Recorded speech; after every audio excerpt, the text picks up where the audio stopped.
when you're in a position of power, do we feel that people start feeling like they're untouchable? Obviously, I'm gonna start giving updates about the Diddy case. Get me? I'm gonna start giving updates about the Diddy case.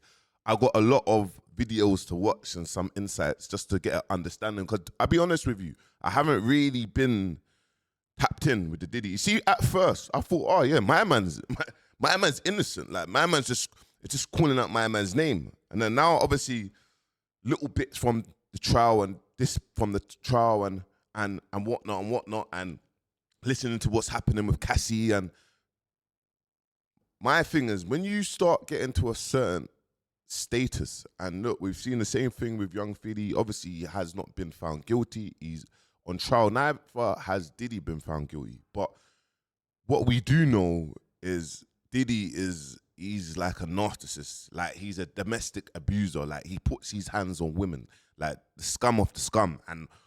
And it's crazy to me. Like I did see clips of his daughters in trial. You tell me in the comments, yeah, would you have your children on trial watching this case? Like, would you want your children to be on trial? And obviously, the mother of the kids have sadly passed away, so she don't even have a say. Like they're just like they're meant to be standing by their dad, or they're meant to be. What do you even think that they're even going through? The fact that their faces are even out there, and the abuse and the attack of this mad. This is like mad deep. Like they must have to be getting therapy. They have to be getting some form of therapy. And it's mad. Like when we look at this year and we look at people of power, we look at people of influence, and for me, it's like there's people that they get a little bit of influence or power, and then down the line, like they just flipping start taking it to another level. They start like believing, or they start turning evil. Money is the root of all evil. Imagine making so much money, and it's like you forget all your fundamentals, what is wrong and what is right. It's like Islam, yeah? It's like Islam. Look, man knows the stuff that man do is haram, or you know what's wrong and right. But imagine knowing that. You get me? I was speaking, yeah. I know someone, yeah, bro. He owns an OnlyFans agency, yeah, and he was managing that person, that little man, that little girl dwarf or whatever, like that girl, the girl dwarf, or I don't know. I'm gonna do a video. Cause I keep in. For me, I heard that she's a flipping he/she. I don't know. I'm gonna do a video about it. But yeah, anyway. And then obviously he manages a lot of other OnlyFans people all around the world, but he's Muslim. And he said, look, I don't practice Islam because of the work that I do. But I'm like, ain't Islam the most important thing in the world? Like the most important thing ever? Like, why don't you stop the work that you do? And if you're smart enough to make money in other areas, the money is not more important than Islam. If you're a religious person, whether you're Christian, you'll go through the same teachings, you will believe the same things. And if you have morals, because I remember even when with Little Man, he was like, oh, like how much would it cost for Little Man and that girl, I forgot even her name, how much will it cost for Little Man and that girl to do OnlyFans together? I said, brother, I am Muslim, bro. Like, Little Man wanted to do it, and I'm saying, bro, like I can't lie. With man there, man can't allow you to do it because there's certain morals, yeah, that you go by.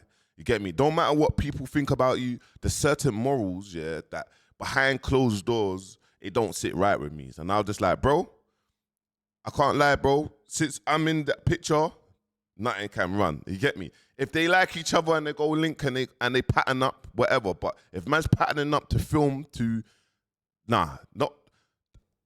Even if I wasn't Muslim, I have certain morals that I just don't go by. Even like the whole OnlyFans thing, whatever floats your boat to be on OnlyFans and that, bro, I've never ever I don't even know how it operates, bro. I just know the logo.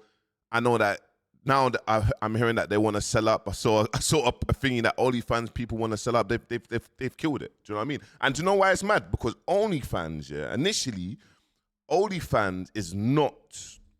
OnlyFans is not. It's not a X-rated platform. It was never meant to be that. It's a platform for anything. But the OnlyFans creators and the agencies and that has now taken it to another level. You get me? I got people that live next to me in other villas that have OnlyFans agencies, and they're clearing 200-300K a month. You get me? From helping people through their agencies and etc. etc. etc. And for me, it's just like, yeah, bro. Like whatever you lot do, you do.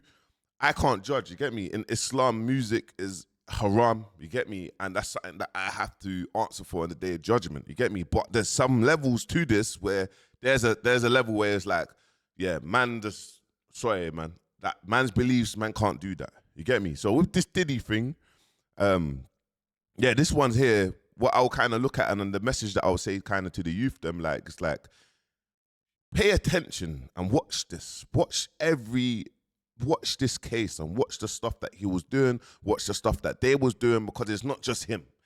He can't just be the main culprit. It's not just him. It's all of them. You get me? Obviously now everyone's pointing fingers, but pay attention and know that this is something that you don't do.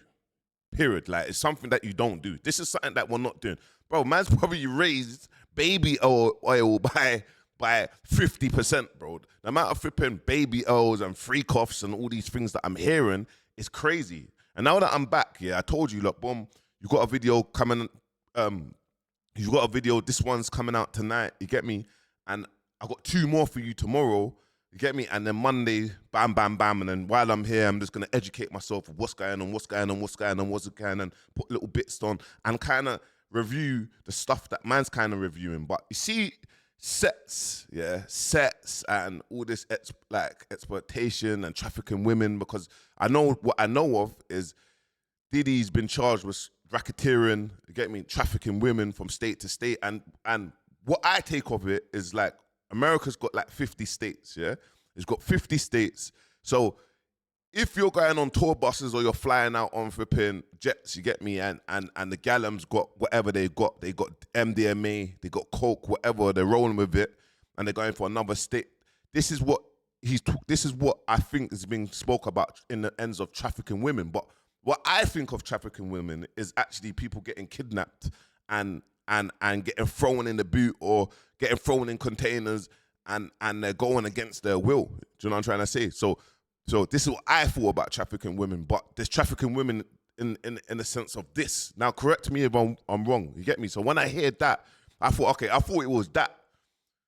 So, and the stuff that he's getting charged for, I'm still yet question mark. Okay, cool. We understand who he is. We understand that he's a scumbag. Yeah, we understand he's a scumbag in these areas. But there's messages from Cassie saying that she's enjoyed certain things and boom, boom, boom, boom, boom, boom, boom, boom, boom. So obviously, whether she got groomed or whether she liked it, but one thing we do know is she was involved in it. You get me? So 1 minute she's saying that flipping my man raped her, and then the next day she's saying that, yeah, she had sex with my man. So I don't know. Like, help me out here. You get me? Like, this here, it's a question mark. So you got to understand, we got to go by the stuff that he's been charged for. You get me? What has he been charged for? Is he getting found guilty for the stuff that he's been charged for? You get me? So obviously, I'm going to play a clip. I'm going to flip my screen, play a clip. I'm going to react to it and get straight into this. You get me? Let's get straight into this. Kid Cudi's testimony, week 2 in general. But right now I want to bring on Elizabeth Milner, our long crime reporter, who is inside that courtroom for Kid Cudi's testimony. Now, one of the things I want to ask you about, Elizabeth, is we're reading the transcript, right? We're reading what he said on the stand. What was his tone like? Because I got to tell you, he was hitting one-liner after one-liner after one-liner. By the way, shows up in court, leather jacket, smoking a cigarette. I mean, this is Kid Cudi, major celebrity comes in. What was the substance of what he was saying? And I got to ask you the tone in which he was saying it. Well, obviously, I didn't see the cigarette smoking part. I was inside the courtroom when this was going on, but it was a packed courtroom today, Jesse, despite it being very cold outside today, despite it even pouring down raining this morning when I came to court today. A lot of people were inside that courtroom because a lot of people wanted to know, what did Scott Mescudi, aka Kid Cudi, really have to say. So when he walks inside the courtroom, to your point, Jesse, he was very, very casual. He had on a leather jacket. It was a little bedazzled. He had on a white t-shirt. He had on jeans, something that you kind of really don't see necessarily, especially in federal court. I mean, all the other witnesses have been in suits, even some of the escort witnesses. But for Kid Cudi, he just came in very casual. He just walked right to the witness stand, didn't pay Diddy any type of attention from what I could see of him, but he got onto the witness stand and swore that oath like he normally, like all the other witnesses do. And then that's when we got into the testimony. And let me just say, Jesse, there was so much testimony. I was just writing things down and down and down again because there was really so much. And we knew about kind of the Molotov cocktail incident, especially because it was laid out in Cassie's federal lawsuit, right? But just hearing Kid Cudi explain it from his own words were just a whole nother level, I could say. So people were laughing, right? People were laughing when he was testifying because he made that one comment that he sees Sean Combs. He had a meeting with him and said he looked like a Marvel supervillain. Were people laughing? No. Yes, people were laughing. This is my thing, yeah? Okay, cool. Sean Combs, Diddy, he's now, you get me? They're trying to send him jail, and obviously for the crimes he's alleged. So now Kid Cudi and all these people are coming up. What do you take of this? What do you take of this? Obviously Kid Cudi, some insights that he used to be with with Cassie. Sorry, he used to go out with Cassie. So now he's going to court. I see young Thug said that Kid Cudi's a rat. Like LOL. But what's your take of this? But if you're going to ask if Diddy was laughing, it didn't seem like he found that joke necessarily funny, but there was definitely some courtroom laughter, even from some of the jurors who were in the box. They were laughing as well too, but from what I could see of Diddy, it didn't seem like he had much laughter going on in that specific moment, which was a complete 180 from kind of his demeanor when George Kaplan was testifying, where he seemed a little more jovial. He was laughing along, but when Kid Cudi came on the stand, it felt like the smile just went down, right, and he had more of a serious demeanor and serious tone, listening to. Before I post Kid Cudi, yeah, let's get into Cassie. Let's get into just some Cassie facts. Let's just take from this 11 shocking moments in Cassie's emotional P Diddy trial testify. Let's get into that one. That one's about 27 minutes. We're not going to watch all of it. 5 minutes. Cassie vegetates the stand in Diddy trial. Diddy's trial, 3, Cassie, okay, cool. 11 disturbing moments. Okay, cool. Okay, cool. Let's get into this. Let's get into it.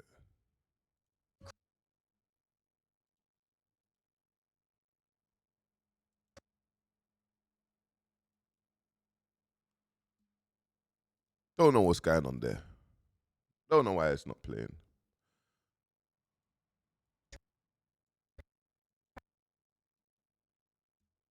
But yeah, give me a sec, my people. But yeah, please let me know your take on this. Like, as an open mind, like, because sometimes you see the internet, yeah, we kind of we listen to a lot of information, and we can sometimes just get a bit like overwhelmed of like, what are we listening to? What is the correct information? Do you know what I mean? What's the right information? Diddy this was 5 minutes.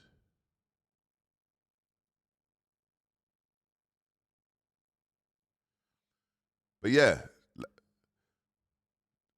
I don't know what's going on with my Wi-Fi. 1 second, my people.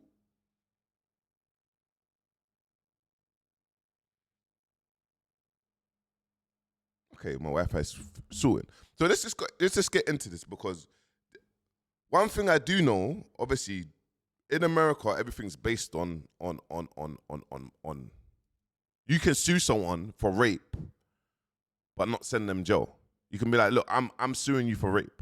You get me? I'm suing you for rape and not sending someone jail. So it could be just about the money. But it's like, okay, cool. All the times, everything that you've done, X, Y, and Z, like I'm suing you for rape. What's your take on that? Okay, cool. It's working now. It's working. Let's get straight to this. Cassie Ventura, the star witness in the government's case against Sean Diddy Combs, takes the stand and testifies about the freak-offs that are at the center of the case against Combs and the abuse she says she suffered at his hands. I go through the most disturbing moments from Cassie Ventura's testimony. This so is far. mad.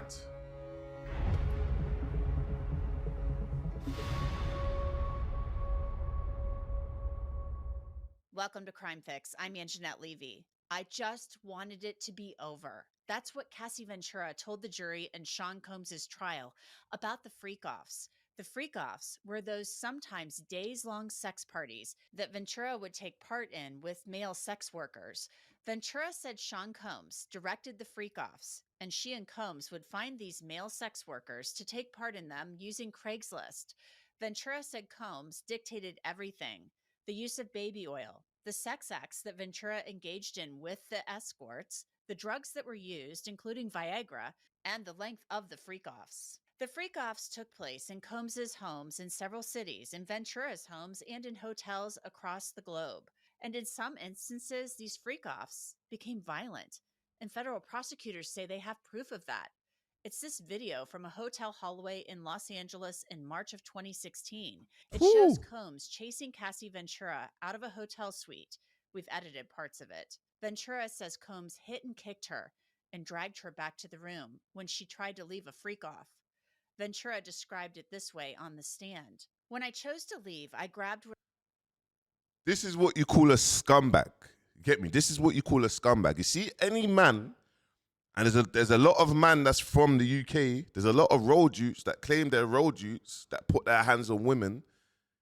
Any man that puts their hands on women, you're a scumbag. And I will forever shout out your name, shout out names. You're a scumbag. Like, any man that puts their hands on women are scumbags. Like I'm just letting you guys know that. What I could, and I got out, and Sean followed me into the hallway before the elevators and grabbed me up, threw me on the ground, kicked me, tried to drag me back to the room. He took my stuff, yeah. Ventura told Combs in a text that she wanted to take part in the freak-off because she had a movie premiere, but she also didn't want to mess up her body. But she testified she told him she wanted to do the freak-off so she wouldn't sabotage her movie premiere, which was coming up. She then described in more detail what happened. Ventura said Combs hit her, so she decided to leave. An escort named Jules was still in the hotel suite at the time. Ventura said, after he hit me, and I just saw the result of it, I knew I had to get out. So when he was distracted, I don't know exactly what he was doing. He was either in the shower or on the phone. I just grabbed my stuff and ran out as fast as I could.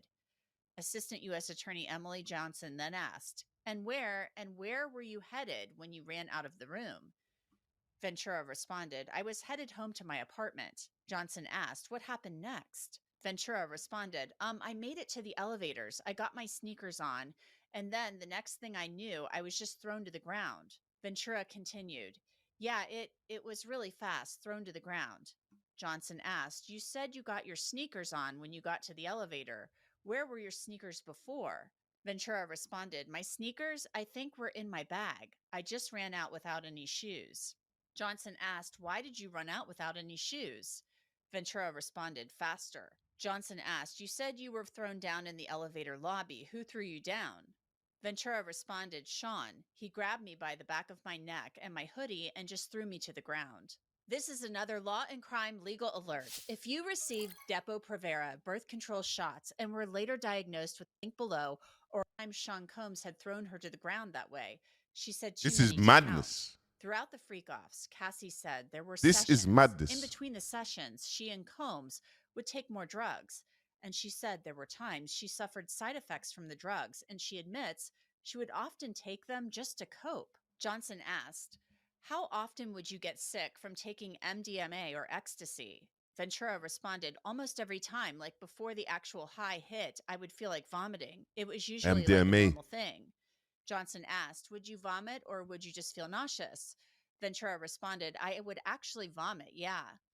Johnson asked, "Did Sean know about the effects that ecstasy and MDMA had on you?" Ventura responded, "Yeah." Johnson asked, "How?" Ventura responded, "Because he would see me in the bathroom or I would tell him so he would just know." Johnson asked, "What, if anything, would Sean say when you got sick from MDMA or ecstasy?" Ventura responded, "He didn't say much, but if we were in the freak off, he would be encouraging me to get up and continue on with it in that condition."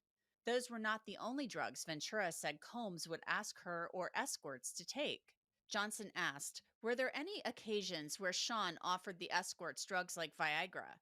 Ventura responded, "Yeah." Johnson asked, "And who else besides escorts did Sean offer Viagra to?" Ventura responded, "He offered it to me before." Johnson asked, "And what did he say about you taking Viagra?" Ventura responded that it has the same effect on women, just sensitivity. Johnson asked, "Do you take the Viagra that he offered you?" Ventura responded, "I did." Johnson asked, "And how did you feel?" Ventura responded, "Sensitive and engorged." Johnson asked, "Did you want to take the Viagra?" Ventura responded, "No, I thought no, I didn't." Johnson asked, "When escorts were having trouble getting erect, what, if anything, did you observe affected their inability to get erect?" Ventura said, "Like I said before, just the distraction of seeing Sean move around, maybe just hearing his voice." Ventura said the freak-offs were carefully choreographed, with Combs dictating how they unfolded. Johnson asked, "How would you know when to make that move?" Ventura responded, "I would just do it and hope that it would be accepted timing-wise, or he told." Johnson asked, "Who would tell you?" "Sean would tell me." When you would ask Sean if you could move from masturbation to touching, why would you ask him?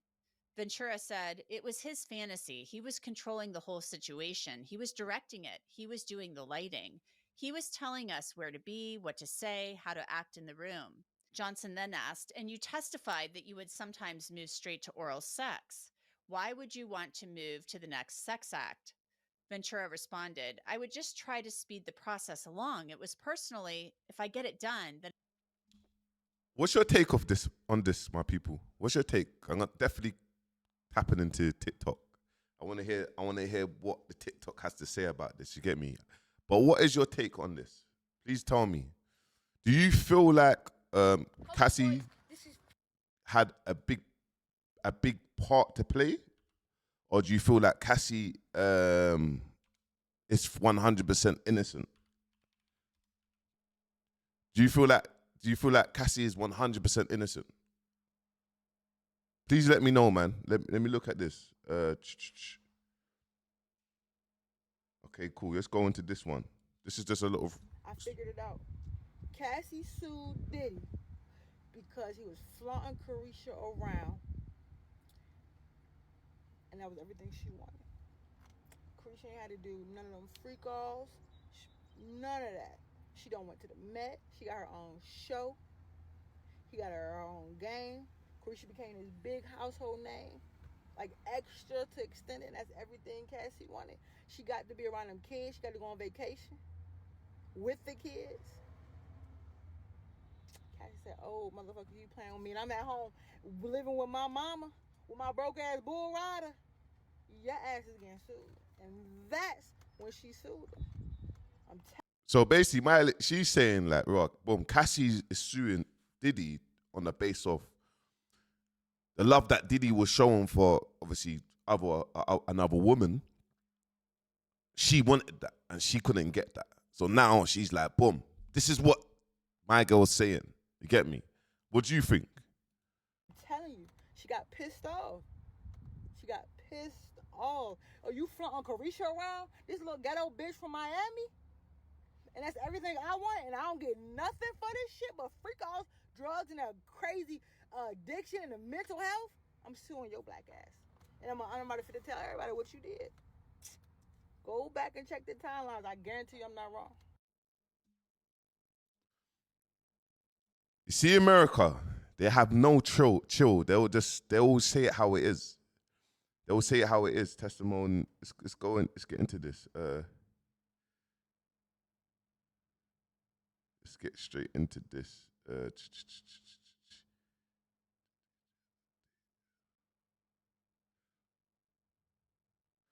All right, cool. Yes.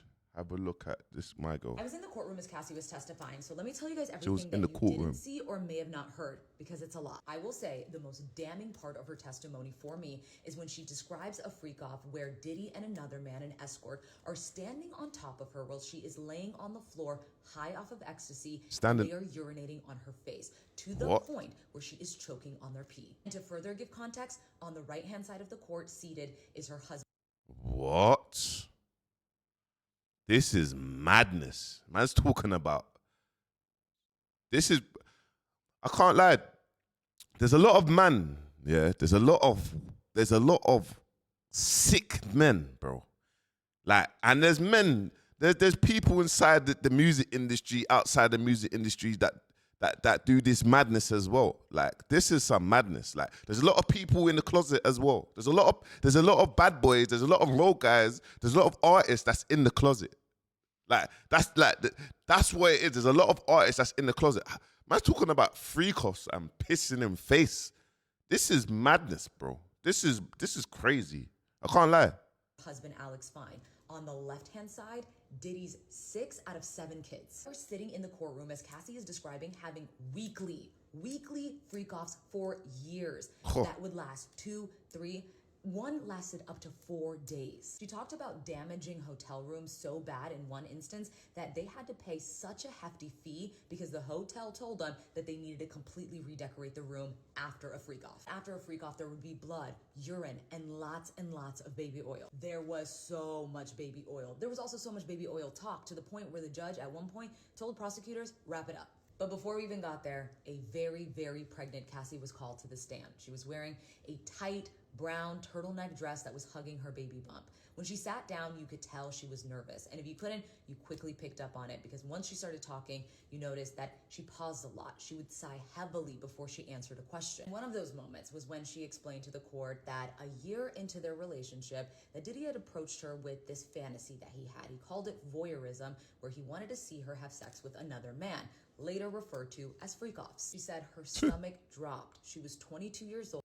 There's a lot of men out there though that want their baby mama or want their wife to have sex with next man and watch it. You see, for your brain, like, to even think like that, you're built different. You got a different wire in your brain. Like, there's a lot of man out there that's on that. Like, it's madness. She described herself as very naive and a people pleaser. She said the only reason that she agreed to it is because she knew it would make him happy and she was afraid what would happen if she said no. That's also around the time, she says, that he started to get abusive. Most of her testimony today was spent on talking about these freak-offs, the different escorts that they would use, the different hotels that they would use. She said that she would find escorts off of Craigslist and this escort service called Cowboys for Angels. And to describe them, they weren't the most attractive men, right? They were very average looking. Some of them weren't even conventionally attractive. One thing they had in common is most of them were black because Diddy preferred for her black men with a big D, she said. At one point, Cassie broke down in tears when the prosecutor asked her, why didn't you leave? If the freak-offs, as you explained, were so disgusting and humiliating, why not leave? And she started crying and said that she was very deeply in love and this was the only alone time that she could get with Diddy. And it got to a point where this was kind of the only emotional connection that she was getting from this man that she was dating. So much more that I'll cover in another video. Yeah, I'll be honest with you.